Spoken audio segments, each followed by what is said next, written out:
I'm shocked sometimes when people want to start a whole business and have not actually put it down on paper. Define what business that you're in, what your revenue model is going to be, and the type of clients that you want to get. A really good kind of plan. It is pretty linear. Simon Sinek, what do we do? How are we doing it? And most importantly, why are we doing it? I wish I had more people early on that kind of helped out. So if I can help people out, and I have chats with people starting an agency all the time, and I'm proud to do it.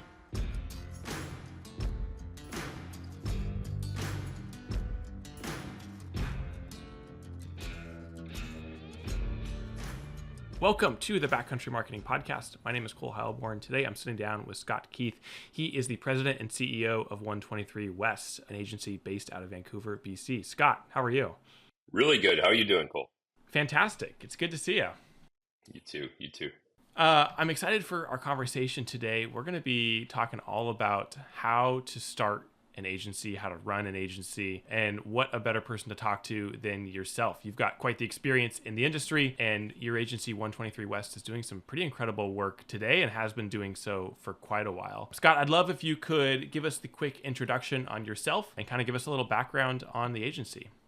Yeah, absolutely. Thanks. Well, I've been doing this for 31 years now. I had a full head of hair when I first started, so that's what this business will do to you. You couldn't get any lower when I started. I started in Toronto after going to school for advertising, and I was a media estimator, and I think I was getting paid about $15,000 or $16,000 a year. I was happy to be in the business. And just over time, kind of worked my way up. I eventually became an account person and eventually moved out to Vancouver, and I was there for 10 years. And I got transferred to Toronto. Then eventually ran a couple of agencies in Toronto, and then started my own company in 2010.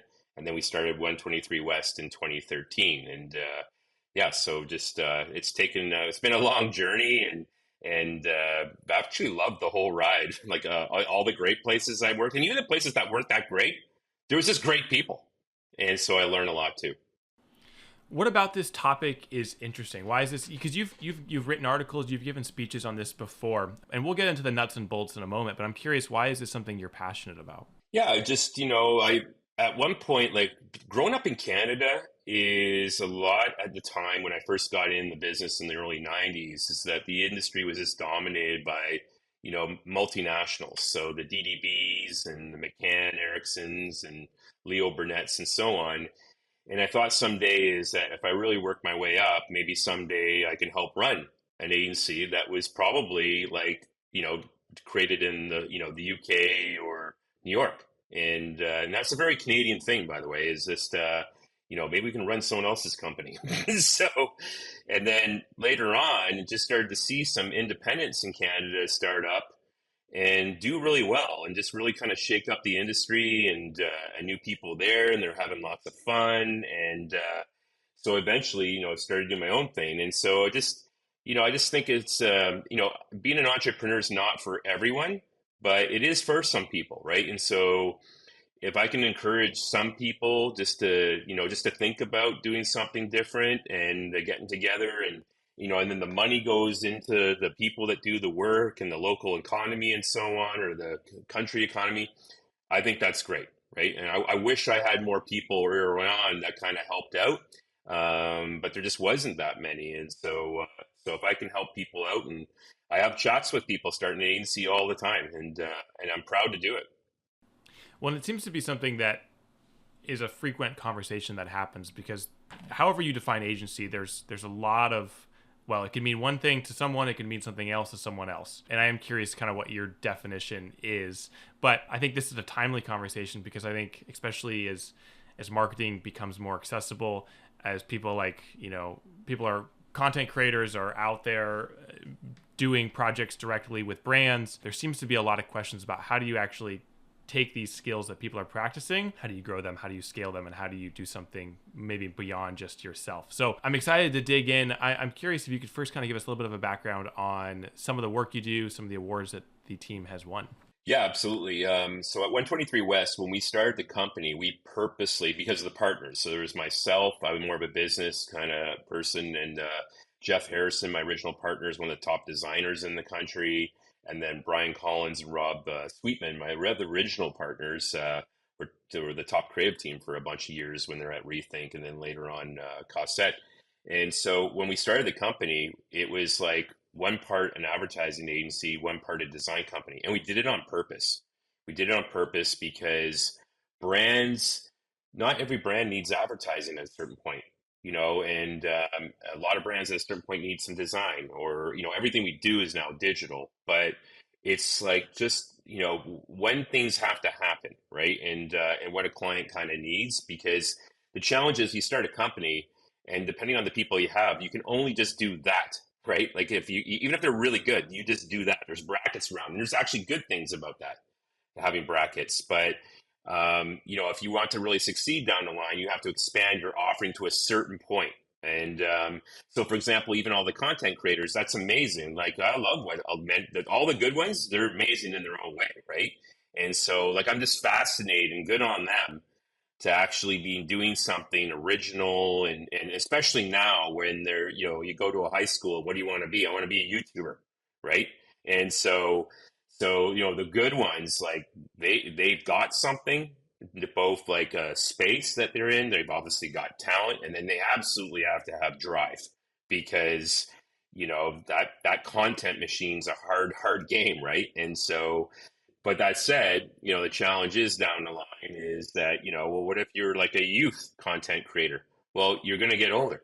And so, like, where do you go? Do you evolve your content, which we've seen some people do, or do you also create a house of content and bring in other creators under your brand? I'm the type of person that I'd want to then create the house after, right? Right. And so it's just the way my brain works and stuff like that. But yeah.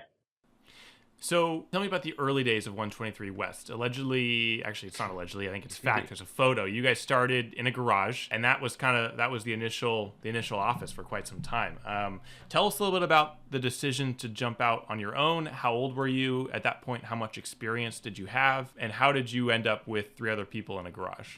Yeah. Well, even back up right before 123 West is I was working in Toronto, ran a couple agencies. That was great. And my wife and I just missed, living out west. We just kind of love the outdoor lifestyle and so on. And so I took a bunch of time off, and I read, and I kind of planned and where the business was going. So after 2008, when the world economy took a big hit, what happened in our industry is a whole bunch of very talented people got displaced, and they lost their job because the brands that they were working on were stopped spending, and then the big agencies got rid of the. It's like they got rid of the really good people, making very experienced with the larger salary. So then when things started getting a little bit back together, they didn't want to go back to those agencies, and so something kind of happened is that it created an opportunity. So my first company was called Community with a K, and it was all about a community of talent, and it was just like myself and this group of people that I worked with for 20 years or so, and we were doing special projects. Well, I didn't know how it would go, and next thing you know, I've got electronics arts project. So I was driving right across the country, me and my dog. My wife was still in Toronto, so we drove across the country, and basically by Manitoba, which is halfway through pretty well, or almost halfway through, uh, electronic arts folks called. So when I used to work with and worked on Need for Speed. So basically, I started my company, and I started doing really, really well on my own with all these great people. I just missed, though, being part of a team. So what then happened is one day is Rob, Brian, and Jeff, my partner, my original partners, we all went out for a beer. And I worked with Jeff before at DDB, Jeff Harrison, and he's a fantastic person and just fantastic talent. Had been nominated for Grammy Awards and done all this great work. And then I knew of Rob and Brian, but I had never met them before. And so we kind of got along, but quite well. But I wanted to spend some real time with them and vice versa, because having been kind of the right hand person a couple times at some agencies before, there was some things that I liked about it and things that actually I struggled with, and a lot of it's just personalities, including my own. And so we spent a lot of time, the four of us. The first thing we did is we talked about what at work made us really, really happy and in the business. And then we spent time together of like, what did we not like about what we do and so on. And then we spent time of what in life do you like? Because our lives intertwine with work and so on, right? And then what do you don't like? So I just wanted to make sure that we all had similar values. I wanted to make sure that because I was a business person and there was three creative potential partners at that point, that I wouldn't be like, hey, we're a business, and they were like, no, we're creative, like, no, we're like together. Yeah. And then of course they probably wanted to know the same with me, right? And so we spoke and we spoke before we decided to even do this. And it got more and more excited. I think we got more excited because we're all like, we're like a band that wants to play the same songs, right? And there was a really good energy. And then we were having some of the discussions in Jeff's garage. Yeah, he lived in East Van. And so we also then got to this point of like, well, it's always funny how agencies, they basically work on companies' brands and position them and do their ad campaign. But some of these agencies, like, I'm sorry, actually not some, most agencies, there's no positioning at all. I worked at a bunch of them. and so, uh, and so we thought like we need a position. The world does not need another company like us. So where's the space? X, Y axes. Where is the space that we could actually own and have an original story? Like we need to tell a story when people are trying to hire us.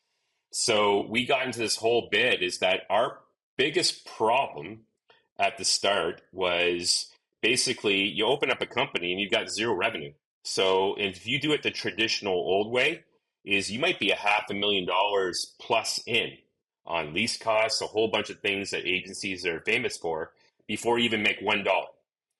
And so we thought, let's just disrupt this. My other company was doing the same thing where it was like super low overhead. And so the guys kind of bought into that. So we came up with this positioning all about low overhead and high talent. And then even as we started to grow, the money that we would make is we would put into hiring the very best talent. Most agencies are like a pyramid. How they make money, the traditional agencies, there's a handful of people at the top that really know what they're doing, experienced and so on, or at least they hope they know what they're doing, but they're experienced. And the vast majority of people at large agencies are at the bottom of the pyramid, like I was.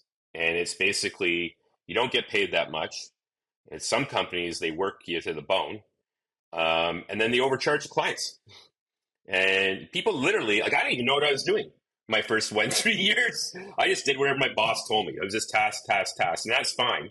But like, I couldn't be running stuff, right? And that was a different age back then, too. You get nowadays, there's some agencies, they got people within like 18 months experience and are like running, like, what? And so for us is that we didn't want to go that model. Our model is upside down. So we wanted to be more of a Navy SEALs model. So we basically started off in this garage when we're looking for space, and it's just like, let's just work here. That's actually funny. Lots of great companies, started off in the garage and they became, mostly in the tech space, right? $1 billion companies like HP and Apple and a whole bunch of brands like that. And I'm like, and then because Jeff's into architecture and design, it was kind of like a pimped out garage. So we started there, and it was awesome. It was absolutely awesome. It was hilarious. So that was what year? 2013 is so we just 2013. basically are at our 10th year anniversary. In fact, what happened is so we're about to start the company, and I love getting PR. So I emailed the Globe and Mail. So in Canada, that's like our New York Times or our Wall Street Journal. So I emailed them, and especially the guys, like we'd all won. If you care about awards, we'd all won, thousands of them combined. So everyone in them a couple times over, and so they're extremely talented. I'm okay, but so it was just like we're really excited. We're starting this company. We're doing it in a garage, totally different. Would you like to do a story on us? And then the writer, she got back to me in 5 minutes, and she said no. And I can be fairly persuasive. So it's like, oh, come on, this is actually an interesting story, right? And so next thing you know, they're sending over a photographer over. Next thing you know, she's interviewing me for the story. And she basically is like, when are you launching your agency? I'm like, well, the day your damn article comes out. And so we officially launched April 10th, 2013, when that article came out. And honestly, that we shot out of a can. Hmm. Is that awareness piece on that was fantastic. We were on the cover of the business section in their national newspaper, and it said four guys in a garage. And it had us just in front of the garage, and we started winning 7-Eleven and Mercedes-Benz projects and a bunch of stuff locally in Canada. And so we started off real strong, which was great. Wow. And I think in that photo you had hair. Is that correct? Yes, I had a little bit of hair. I was kind of, the worst part about being bald is that you're the last to know, or balding, I should say. So I did eventually the shame because I was spending too much time on the comb over every morning. And so that was 10 years, well, 10 years and change Yeah. ago, and that model that you set out to create from the beginning has remained true ever since. You're no longer in a garage, but that upside down pyramid is still how you guys continue to operate today, correct? Yes. So basically, from the garage, we end up going later on to a factory. It was a linen factory in Vancouver, and it was like if you've ever seen Breaking Bad, it was like going through the linen factory to get to the meth lab, and it was like even more of an insane space. But what that did is that really created a culture. So the people that came to work with us is they didn't give a crap about all the fancy stuff that often agencies had. I've had corner offices before. Who cares? I would rather have way more talented people who are way more fun and awesome to work with and are going to do great work for our clients. And so it created this whole kind of like lunch pail kind of like, factory of ideas, like just all about the work and enjoying the process of making the work, right? And so to this day, we moved into another space, and now and we're in Toronto and partly virtual and partly in the office. But to this day, it's I think we got about 18 kind of working creative directors, and so people come to us to actually get back and do the work. Like that's one of the crazy things about our business is that, particularly on the creative side, is that all of a sudden you start getting really elite, right? You start doing really good work. You figured it out. You've done your 10,000 hours, 20,000 hours, like Malcolm Gladwell talks about. You're becoming an expert. And then what happens is someone taps you on the shoulder and makes you the boss. And essentially you're a manager. And some creative people are fantastic managers, but the vast majority, they're not a creative person to manage. They're a creative person because they love to write or art direct or design or film or whatever, right? And they're often miserable if they got to sit in meetings and stuff all day long. I'm okay with that. That's what I actually like doing that, right? And so they come to our place to actually go back to what they love and what they're good at. And that's the thing, right? Like the more you love what you do and the more you're good at it, the happier you are. And it's really that simple, right? So getting involved, doing the work. We still have some younger creatives up and comings because we all need that, but the vast majority of our team is still to this day. And quite frankly, we could scale this and keep on scaling it as long as we're keeping that model. Keep your overhead low, put it into better talent. And the truth is, the best people, the talented people with really good character, they just do the work more efficiently and so on. I ran some agencies in the past where we had all these awesome up and comers, but the reality is like it just takes you so much longer when you're still figuring it out to then all of a sudden you start to actually really know what you're doing. Like when you really know what you're doing, you do it like maybe 10 times faster. So and easier, right? You don't take the hard road all the time and stuff like that. You kind of go, nope, this didn't work when I tried that before. Let me try this. This is off strategy. Don't spend a week on off strategy work. Focus, right? And so it just ends up being easier, right? Like I don't want us to be a sweatshop. None of us do a sweatshop at all. Is that like even on pitches, like we're done by like 2 p.m. Like I'm not with the team rehearsing at 12 o'clock at night for a pitch the next morning. Never. But I definitely was before when I worked at other agencies, and I hated it. Hmm. So your positioning, your perspective on how to build an agency, keep your overhead low, keep your talent high. Like that doesn't seem like a groundbreaking No, it's not. perspective. It's But not. so what had happened to the agency world? That seems like a very natural thing for an agency to focus on. Let's focus on the work. Let's do good work. Find the right people. What about the agency world is kind of skewed the other way, where agencies are investing in overhead and maybe not investing in their people to some degree? Yeah, well, for example, one of the challenges you have, like a lot of the agency world, is owned by a handful of holding companies. There's the WPPs and Omnicons um, and the IPGs and a whole bunch of acronym type stuff, right? And so the reality is they're owned by shareholders. So, and then they're really run by financial people. And so under those big holding companies, they might have a whole bunch of companies underneath that. So basically, how it works, really, how the real business works is that you do your job and they've got to make so much profit that they actually have shareholder return. And so even the CEO, when you're a CEO of a company, your number one priority by law as a CEO on a company like that is the shareholders. And number two, it's the entity itself. And then, later on, it's the people, right? And so, like, it's a tough job having that thing, right? Because the shareholders, they want to have more profit. Especially the ones that have been around for a long time. So like a lot of that money, that overhead, like that money is going there. Um, and then a lot of people just have different opinions on stuff. The old big office downtown. People are starting to move away from that.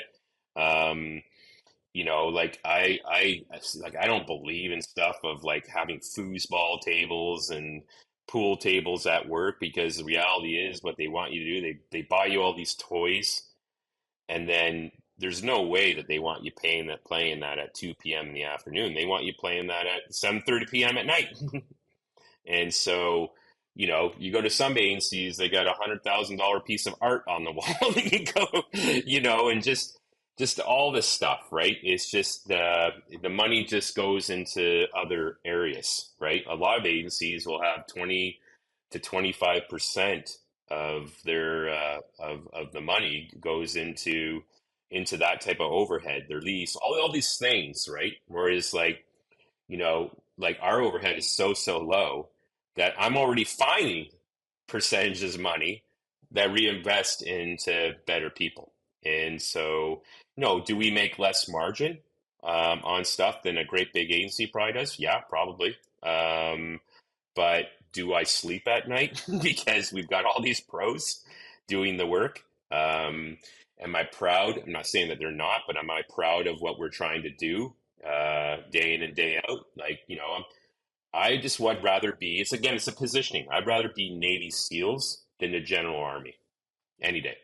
And by Navy SEALs, you mean having a team of specialists who are all trained equally to do each Yeah. other's roles? Well, it's more like I love all those kind of like, like, you know, type of movies and TV shows and sports, right? When it's just like Navy SEALs, all those kind of like they might all have a different area of expertise, right? Like one person might be a specialist in this, and another person might be a specialist in this, but they've actually come together as a smaller, super elite unit, right? And so the same thing as all the superhero movies, the Avengers. As a kid, I watched Super Friends. Probably dating myself. In hockey, when Team Canada gets together, right? The Dream Team in USA Basketball and stuff like that. Like to me, those are always some of my like favorite things of just kind of like when like super elite people get together. And then what happens is the more elite of a team you get together, depending on what the team is like, the more like there's no ego. It's like, oh, you can't, like, I don't believe in that to begin with. It's like a bad ego. But like you get in that type of team, it's just like the team is the thing. And so you just got to be very clear on where you fit on that team to actually add value to add value to the work and so on. So that's the stuff I love, right? And everyone loves being tapped on the shoulder of like, hey, you want to be part of this elite team? At least my personality, that's just the type of things that I'd be like, what? Wait, there's a what? So I like that stuff, and I think most people do, the gamers at least. Sure. What role does an agency play in today's world? How do you view your role as an agency? Yeah, like, well, I'll come on our specific role is that what's happening more and more, right? Is the world's moving so quick, and especially with everything in the tech space now, AI, a whole bunch of stuff. Is that brands that were very very successful in the past are getting disrupted like crazy. Like, just go through an industry. Look at some of the great big brands that were amazing, 20 years ago that aren't even around, that were even around forever. The Kodaks, the Blockbusters, the you name it, and so on, right? So all of a sudden, these brands can come out of nowhere and absolutely kill a big brand. So I think we add the most value when somebody is like, they're running a company or have a company, and like they were like, they were a top one, two, three market leader, and then all of a sudden the world has changed. Consumer behaviors change. Maybe there's a competitor and so on. It's much more than making an ad. It's basically, we know, clients will be like, we know we need to change our product or service, and we're doing that right now. What we also need is we need a communications partner that basically can really help us redefine what our story is. So it's not even just an ad campaign, it's an internal campaign. It's about hiring talent, it's about re energizing their brand. And so everything starts at strategy, but then it's a combination of design and then later on advertising. Said everything starts at strategy, right? And so what that positioning is, looking at the competitors. I think it's Rick Rubin said, just look what everyone else is doing, just don't do that. And so I would say some of the most successful things that we've done is exactly like that. It's just not analysis paralysis on the competitors, but just being clear on where they are and where the open spaces are, right? And then just using strategy to get to that kind of big creative idea that's ownable. It's ownable, has really strong brand linkage. What are we asking people to do, right? And so a lot of it's clarity. Like, a lot of the job is, what do you actually do, and why should I care? That's the consumer, right? And so we've even been hired by a bunch of brands in the tech space and so on. Like, one of them's it's in San Francisco area, called Deal, Deel. They're B2B, and I think they're worth like several $billion now. And they just do a whole bunch of like international, stuff where they can bring talent together. It's easy to pay them and so on. And they're absolutely killing it. So when they hired us, it's basically of like, we just need to tell our story stronger in a way that people understand. And so whether it's the consumer side or B2B side, for us, it doesn't matter, right? And then where is it advertising? Where is it design? Everything's digital, right? We're starting to even get into media now, right? And so we work with a lot of media partners, but some of our clients are so small, is a lot of the great big agencies don't want to even touch them. And so, and some of the smaller agencies haven't invested in enough, like, tech to do all the things that we need to do in the digital space now. So we're even starting to get a bit involved in that, which is great. So, I love it where we add the most value on, like, what I call brand transformations is one. So we're helping transform a brand.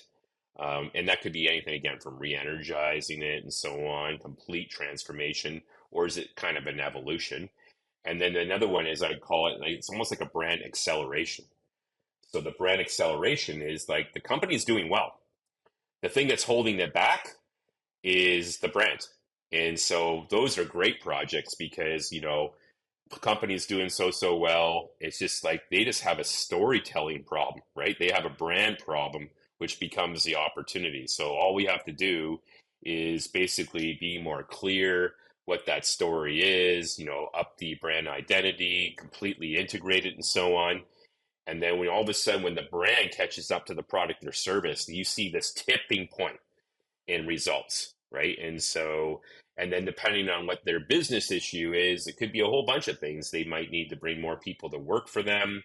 They might be doing an IPO. They might need more investors, a whole bunch of stuff like that. So like where I geek out is just really at the start of like just using the entrepreneurial mind of like, okay, what do you want to do with your business? You know, and so like everyone wants to obviously grow, but there's just a whole bunch of different ways in between on that. Is that someone that creates a health food product?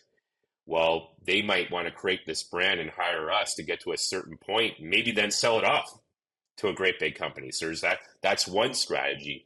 You know, another one they want to keep it. You know, there's just a whole bunch of different ways. So the more that the company can actually help articulate that to us, the better the work that we'll do. And you're like, okay, that's what we need to do then, not just make a fun little ad campaign, which is still fun, by the way.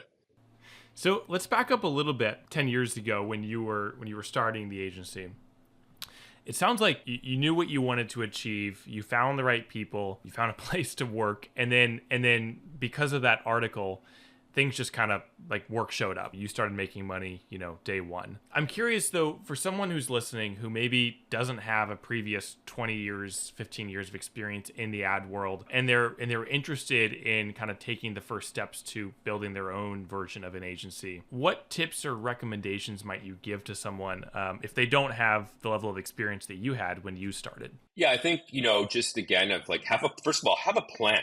Like, it doesn't have to be a 210 page business plan, but I'm shocked sometimes when people want to start a whole business and have not actually put it down on paper, right? And so that's a real opportunity again to define what business that you're in and what your revenue model is going to be and the type of clients that you want to get. So the more that you can kind of plan, the better it is, because what should happen is that a really good kind of plan is pretty linear.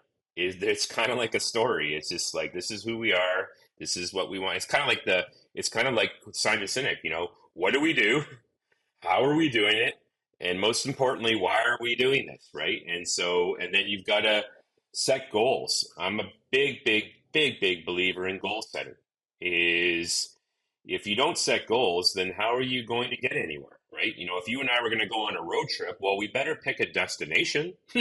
We better figure out what transportation we're taking, right? And so to me, it's just being disciplined. Now, you don't have to overdo it though, right? Like some people, kind of like, typical business plans, it's there's too many unknowns, especially in our world, right? It's not like we're manufacturing stuff and you can get so granular down to the costs and all that stuff like that.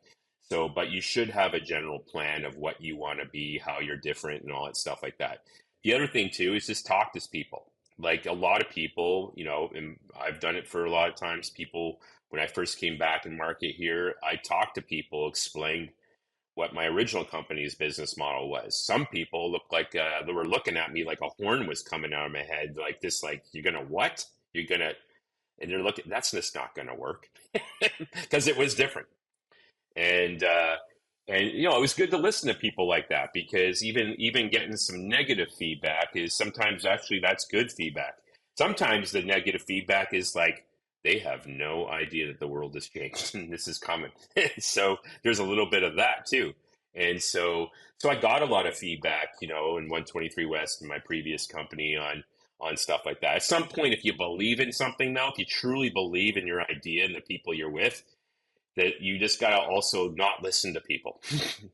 Because there's loads of people told me not to do this, loads. And then just the way my partners and I were so stubborn, that made us want to do that even more. It was actually quite motivating. And so talk to people, have a plan, and then a lot of it's on the new business side, right? And so if like people ask me, oh, how do you get all this stuff? Well, the truth is, number one, the easiest thing is the day you get in this business, just do really good work, be really great to collaborative, be a great team player, have fun, get results, do something amazing, repeat. It's just that over and over and over again. So what happened is the four of us when we first started the company is a bunch of people that we had worked with in the past that didn't even know that we were starting this company. So, hey, they're starting a company. I love working with, one or two or three of us and so on. And we got a meeting with them. And then we just like, hey, just give us a project. So that's what's a great thing too, is that the world had shifted from agency of record models, which was really hard to even get in. It was like a fortress at that point. There was a big contract that clients would have with their agencies and on monthly retainers that was almost impossible to get in. As the world moved to project-based stuff, it was like, just give us a project. So we got work on the side door, the back door, the trap door, you name it. And then we said, hey, if you like the work we've done and the process of how we've done it, all we ask is you give us another project. We just want to earn your trust. And that's how we've built most of our business on that, right? Sometimes people think, oh, let's do prospecting, let's do cold calling. That rarely works. Like, so rarely works. I'm not saying don't do it, but you can put a lot of energy on people that, hey, this is what I want to do. And people are like, I don't know who you are, all that stuff, right? You got to get out and meet people. I'm very active on LinkedIn. And so, I think I've got almost 24,000 people on LinkedIn. And so I have a platform now. So I can show our work. I can talk about a bunch of things, and people connect with that. And so that's been really strong, right? And so leveraging your network and the people you work with, their networks, right? Now that we've got more people, they've all got networks. So sometimes it's even a bit of like, who do you know? Can we get a meeting with them? And like that's the main thing. Ask, just ask some, you know, and it's a fine line of not being too pushy, right? But you never get anything in life unless you have tried to make something happen. And so, and even for us, like it's this takes time. There's loads of people and great, awesome clients out there that have no idea who we are because they're not obsessed with they don't read all the marketing trades and stuff like that, or they don't have to, and they may be happy with their current company that they work with and so on. Like we don't even really kind of slide in underneath that, right? Like, like a lot of stuff is kind of what I call the jump ball. We'll get an RFP or an RFI, request for proposal. And so, we just get in that door and we're on the same level playing field as everyone else. So we'll participate under that. And, luckily now we've got a whole team that are experts in doing RFPs and so on. So, our team does a really good job at that. So that's helped out too. Do you think most people overthink the new business side of Yes. the new business portion? Yes, I think a lot of people do. I think I remember being at agencies in the past, and it was like, okay, come to us in like 2 weeks from now of all these great clients that you want to get, and so everyone's like, oh, I want to work on Nike and this one and that one, and you're like they're not moving, like they're just, or maybe they are, but like that's hard, right? If any client's happy and a great relationship with the people that they're working with, then like why would they change that, right? And so um but that said, is sometimes this the weirdest things have happened. Like I've gone to a dinner party and next thing you know, someone's like, hey, what do you do for a living? Oh, I do this. And often people are very fascinated about, because everyone sees ads. A lot of people think they can write them, which is hilarious. And so a lot of people are like, people say I hate ads, but then they love them, and so next thing you know, they'll ask all these questions and so on, and I'll tell them about some of the funny work we do and something like that. And I love this line. Years ago, someone said, "People like what they like, and every once in a while, it just happens to be an ad or design or something like that." Right? So we've been lucky enough, that we've been lucky enough to do some of those things that cut through that people just really love, and and so next thing you know is that person's not even marketing, but they got a friend that they had dinner with the next week. And they're like, yay, I just met this person at this dinner party and they do some pretty interesting work and you guys need this. You just told me right now, you should reach out to, like, it's amazing, right? Like every time I meet with somebody, even in like a meet and greet thing, even if we're not the right fit or vice versa, we want to make sure that we're showing ourselves in the best light,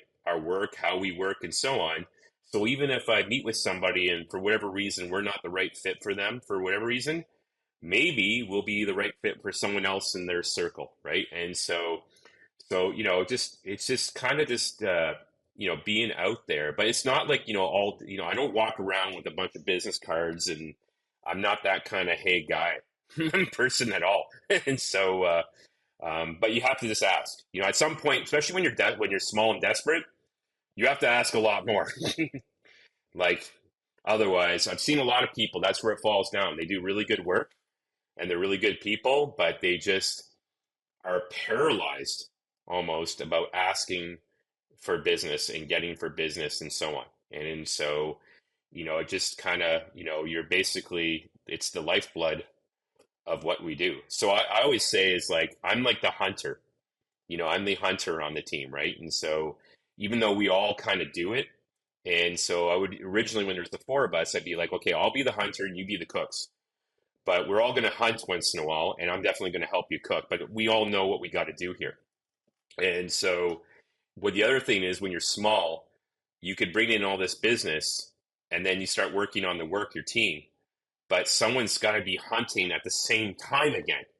So even if, like, the metaphor, like even if like the freezer and the fridge is full, is you still have to be hunting because within weeks that'll be gone. So some people get caught in that too. They get caught. Oh, we're really busy right now. Yeah, but what about like 2 months from now? Oh shit. so so you kind of have to constantly be on the lookout for opportunities with your existing clients and so on. And as long as you're doing something good, then it becomes a bit easier. If you're doing good work, it's a lot easier now for us to get more work than it would have been on day one because we've got at least some element of trust now and reputation and results. Let's talk about another kind of, I feel like, key question that a lot of folks have. Let's talk about pricing and pricing philosophy. There's a bunch of different ways you could skin this cat, and I'm curious if you could share kind of your perspective on how you price things today, Yep. and maybe how your philosophy has changed over the years as you've gotten more experience or just learned new skills or practices. Well, my whole philosophy came a bunch of years ago. So I was working at companies pretty senior, and we'd be negotiating with the client. So I'm getting involved with the finance people and so on. And I won't name names or company names and so on, but like it was so complicated and convoluted at some of these big international agencies on how they did their pricing that I couldn't even understand. I'd even be asking them questions. So what do you have this multiplier here and all this stuff? And it was like, oh, don't worry about it, right? And then you just would then be negotiating with the clients, and they would be asking all these questions and so on, and I didn't have an answer. So that was a problem. Years later, I'm now running an agency. So I just got brought in, and one of our top clients in the actually had they just do this to all their partners. They had an audit. So they had an audit. I was there for like maybe a month or two. And the auditors, they bring you in the room, they ask you all these questions and so on. I've got to get all this facts and so on. And then I find out my own company that the production arm was doing something not good. I was so personally embarrassed on so many levels to be told by auditors of one of our top clients that we were doing something where it's gray at the minimum, gray, maybe shady. And I had no idea this was the legacy thing that was happening. So obviously I fired the person involved. So and told them right away that the fix and all that stuff like that. And again, I just was like, I'm never getting caught in this again. Is this like I'd rather just do the work and be completely transparent on the pricing. So that's my philosophy. Is my whole thing is that we track our time. No one loves doing timesheets in this business, and I'll explain a bit about that after. But we track our time, and we estimate because we track our time and it's all in the cloud. We got a pretty good reason on like most of the projects on how much time, particularly on strategy and any creative development time, how much time that's going to take, almost down to the hour. And because we have norms now, I got data. Clients use data all the time. Why don't agencies, right? And so I'm a big believer in, data and dashboards and a whole bunch of geeky stuff like that. It's been interesting, our business. Sometimes you start talking about these things, and someone that's going to be listening to this right now, I can't believe he's talking about like they're a business. Yes, we're a business. And so we're a business, and there's creativity, and there's all these things that got to balance out. And much like we're a restaurant, right?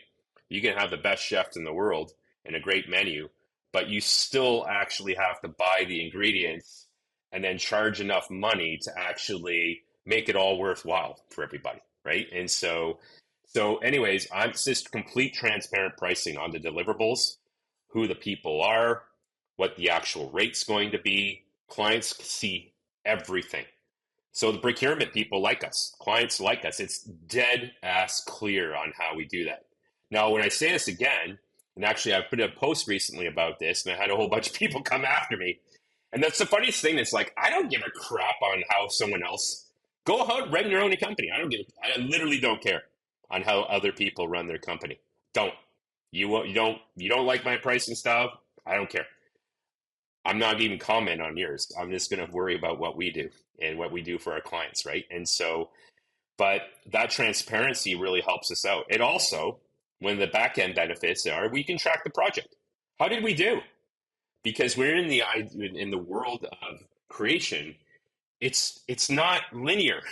Like if you think that something, I'm just as an example, if you think something's going to take 100 hours based on your norms, then that's great. Well, sometimes the team just had a bad week or so. They just couldn't crack it. Maybe they're the wrong team on that particular project. Maybe it should have had someone else, or it was a hard brief, or a whole bunch of things on that. But like, you kind of got to know, because if you don't kind of track your time on it, well, what if it's then like 200 hours, right? And then you start multiplying that by like 20 projects, then all of a sudden you're not doing well, particularly with this model, because we're a senior based model. Is we pay people very fairly, and so we need to make sure that we're all like they're all resourced properly. So that's the crazy thing about our business right now. And again, to some this might be controversial, but we are all about resource management now on when you're in a project based world. So when I first got in the business, it would be like I worked on Coca-Cola, for example. Well, they had such a big deal with the agency, is about like 9 of us were like all day long, every single day, all year, is that we're basically owned by Coca-Cola, right? And what agencies would do is then when you had down periods, they put you on some other stuff too. So they kind of double make money. And but in our world now is we've got to make sure people are busy and not overload them, but not underload them, right? And so the data actually kind of helps us kind of run the ship properly and so on. And we invested in some programs that actually help us track this stuff better and look at where we're trending over. Again, it's not all about the money. We make decisions all the time. Okay, you know what? We're over, but we love this stuff. Let's keep going. Or you know what? We're over right now, but we're just not there yet. So we don't just go, okay, you're done. We don't know. Like if you got to be like, okay, we're going to have to now invest more time on that, right? And so to me, and I can see most of this stuff nowadays almost on a dashboard, if you will. And so it's not the only way we run the company. It's actually just giving you some business intelligence to run your company. You got to still use gut. You got to still obviously always be fair and do all the right things for your people and your clients and so on. But especially when you get to a certain size, when you start getting over 40 people, is the business is bigger than what you can actually process. And so you need these things. Like sports teams do this all the time now, right? Like analytics in baseball, football, basketball, hockey, is they now use analytics to see how they're doing as a team and how individual performances kind of go. And so um, I'm a big believer at that, of just kind of looking overall how the company itself, how we're all doing. Well, I think it was Phil Knight who said, like, our sales. What did he say? He said sales are like the equivalent of blood for the human body. It's not the reason the body exists, but it keeps the body moving. 100%. Totally, totally. Like you have to be healthy. That's the thing. Like for us, I always say is because of this model, the number one priority for me is just make sure that everyone's got a kind of like a great job, a great job, a safe job, and so on. Like we have not made the mistake of hiring a bunch of people when we got really busy and then basically had to lay them off, 4 months later, right? And agencies are notorious for that, right? Just sometimes there's a seasonality. And so we still even do stuff where we have full-time staff. We have another group what we call kind of like contract full-time. It's like people work for us like almost exclusively, and they love working with us and we like working with them. They just don't want to work at an agency full-time, and that's okay. If great talent, that's totally fine. And then we just have kind of like special guest stars, right, of people around the country and even a couple around the world of like they're just absolute experts. And then one part of a project, like sometimes a project needs a certain type of writer. Maybe a technical writer is very different on a certain industry, or maybe a certain UX person when we're doing some digital work and so on. And so we've got a really good network of those people that we kind of bring in for special projects. So it helps us scale because if we all of a sudden we get busy and we hire these people, then what happens 3 months later when the floor drops a little bit, right? And so it allows us to kind of go up and down. And then when we find that we got a bit too much work for the people contract people we have, and we have a safe, like proper job, then we want to bring great people with the right fit. We want to bring them in as full time. And so that's kind of how we've done it from day one. And so we lose probably a little bit of margin when we're talking about like bringing in contract people, but that's okay because I would rather do it that way and grow intelligently than actually, go up and down. Like our business, it's all about momentum. It's like you're either got positive momentum and you're kind of going up, or you got negative momentum and you're going down. Like there's been in Canada, US, like some of the best agencies in the world that hardly even exist. Like I don't even know if Christopher Porter Boguski is even around now. It's just like they were the best agency in the world for a bunch of years, and they've had all sorts of trouble over the last couple of years. And no disrespect to the people who are still running it there, but I don't know where they're at. But that is a classic of like you're at the top of Mount Everest, and I don't know where they're at, but they're definitely not where they were. And so it's a people business, right? And people momentum business. And so you just got to always kind of watch that. Like, that those people that just want their business to hover along, it's just like good luck, because at some point, no matter how good you are, something weird is just going to happen. There's going to be an RFP and like a government thing, and you're just, maybe they just want to try somebody else, or client stopped spending, or client changed over as a new client wants to use their people. So if you're just kind of trying to be status quo, you'll be going backwards. So you always have to move forward. And we've had growth moments where we're not even trying to grow. It's just like all of a sudden I get an email and you're like, oh my gosh, I'd love to work on this thing. I just would love to. I was always on the things, brands I'd love to work on. And so next thing you know, you're working with them. And then a month later, someone else. And you're like, well, I've always wanted to work on them too. And next thing you know, you're like 20% bigger. So Yeah, what a great sentiment. I think it takes it build momentum and just keep that momentum rolling, because that's ultimately what's going to allow you to build and continue to grow an agency. Scott, if you had to kind of sum up this conversation and leave our audience with kind of the main bullet points to consider, what would you say? yeah, I think a couple things is that, we're in a fun business, right? First and foremost is that, if you love what you do, I had a boss before say, if you love what you do, you'll never work a day in your life, right? And so I love that. And also too, it's just like I'm just a big believer of like, if you're gonna do something, do it really, really well, right?